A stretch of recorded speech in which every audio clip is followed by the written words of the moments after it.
भानपुर गांव दिन भर आवाजों से गूंजता रहता है, लेकिन शाम के 7 बजे के बाद सब कुछ शांत हो जाता है। हर तरफ सन्नाटा छा जाता था। 7 बजे के बाद लोग गाड़ी चलाते चलाते उतर जाते, क्योंकि गाड़ी की आवाज ना हो। टीवी भी बंद कर दिया करते। इतना ही नहीं, 7 बजे के बाद कोई बच्चा भी रो रहा होता तो उसका मुंह बंद कर दिया करते। शाम के 7 बजे एक आदमी दबे पांव जा रहा होता है कि उसके सामने एक चूहा आ जाता है। चूहा देख आदमी की डर के मारे चीख निकल गई। उस आदमी के वहीं जगह पर चिथड़े उड़ जाते हैं। सबके साथ ऐसा ही होता, जिसने भी थोड़ी सी भी आवाज की तो उसके चिथड़े उड़ जाते, भले ही गलती से आवाज हुई हो। अगले दिन भानपुर में गलती से राइस स्टार घुस जाता है। अनजान राइस स्टार आगे बढ़ रहा था कि तभी शाम हो जाती है। चारों तरफ एक ही आवाज गूंज रही थी। 7 बजने को कुछ ही मिनट है। तभी राइस स्टार देखता है कि बाजू से एक आदमी राइस स्टार के सामने कार खड़ी करके धक्के मारते हुए ले जा रहा था। राइस स्टार हैरान हो गया। वह फिर अपनी बाइक से उतर के उस आदमी के पास जाता है और उसे कहने लगता है, अरे मुझे एक बात बताओ कि तुम गाड़ी चलाते चलाते धक्के मारने क्यों लगे थे, और ये अजीब सी आवाज क्या है? वो आदमी बोला,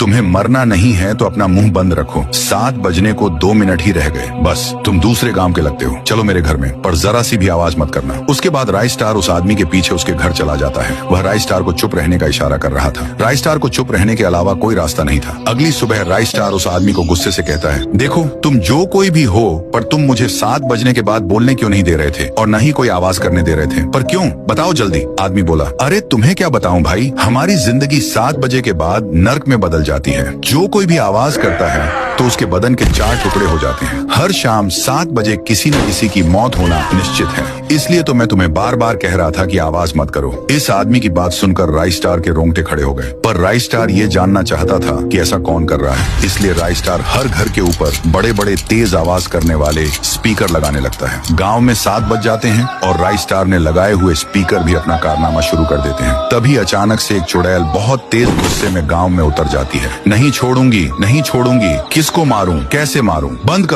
करो आवाज। चुड़ैल के कान से खून निकल रहा था। तभी राइस स्टार चुड़ैल के सामने आता है। अच्छा, तो तू ही है जो 7 बजे के बाद आवाज करने पर मारती है? बता, ऐसा क्यों करती है? चुड़ैल बोली, अरे चला जा यहाँ से, पहले ही मेरा दिमाग खराब हो रहा है। मैं तुझे क्यों बताऊं? राइस स्टार बोला, अगर तू नहीं बताएगी तो जिसमें से ये आवाज आ रही है उस स्पीकर की और आवाज बढ़ा दूंगा। नहीं, ऐसा मत करना, आवाज मत बढ़ाना, मैं सब बताती हूँ। दरअसल मेरा नाम चमेली है। जब मैं इस गाँव में JEE की एग्जाम देने के लिए आई, कल मेरा एग्जाम था, इसलिए मैं पढ़ती बैठी थी। पर मेरे रूम के बाहर कुछ गुंडे नशे की हालत में गाने की आवाज फुल बढ़ाकर नाच रहे थे, इसलिए मैं उनके पास चली गई। ये तुम लोग तुम्हारे बाप का राज है क्या? इतने रात में गाने की आवाज बढ़ाकर पार्टी कर रहे हो? अभी के अभी बंद करो। और गांव वालों को कहा कि ये लड़की चोर है। ऐसा इल्जाम डालकर मेरा सर धड़ से अलग कर दिया।